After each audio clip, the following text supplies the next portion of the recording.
আসসালামু আলাইকুম। আমাদের এই আইটেমগুলা মানুষে এত সকালবেলা কেউ কিনতে আসে না। আমাদের এটা হলো মোবাইলের দোকান। মানুষে আসে সন্ধ্যার পর, তার মাঝে আবার 6টা 8টার পর থেকে বন্ধ, 6টার পর থেকে বন্ধ। এটা কোনো সিচুয়েশন হইলে বলে আপনারা যদিও বন্ধ করেন, আমি মনে করি প্রতিটা ব্যবসার জন্য 12টা বাজে খোলা দেন, 9টা 10টা দিয়ে বন্ধ দেন। এই যে মানুষকে এভাবে বন্ধ দিয়ে একদম পথের ফকির বানালে গেলে, আমি মাননীয় প্রধানমন্ত্রী তারেক রহমান সাহেবের কাছে অনুরোধ করতেছি, বিনোদন আবেদন করতেছি যে আপনারা ওই জিনিসগুলো বিবেচনা করেন। আপনারা 12টার থেকে রাত 9টা 10টা পর্যন্ত খোলা দেন। আমাদের সকালবেলায় আমাদের কোনো সেল হয় না, কাস্টমার আসে না। আমাদের কাস্টমার আসে বিকালবেলা, মানে 6টার পরের থেকে কাস্টমার আসে। আর বিশেষ করে আইন সবার জন্য সমান লাগবে।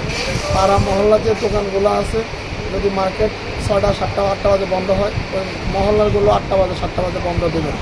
এটা আমি অনুরোধ করে বলতেছি আপনাদের। আর বিশেষ করে আমাদের এইসব আইটেম, এগুলো কোনো মাছ না ভাত না, যেগুলো মানুষের সকালবেলা এসে কিনতে যাবে। হ্যাঁ, আমাদের এগুলো যদি সকালবেলা কিনতে আসে, তাহলে মহল্লার মুদি মাল, অন্য জিনিসগুলো সকালবেলা মানুষের কিনতে হবে, তাই না?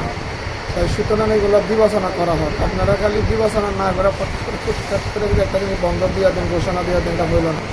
এটা দেশের জন্য ভালো হবে, সাধারণ ব্যবসায়ীদের জন্য সমস্যা।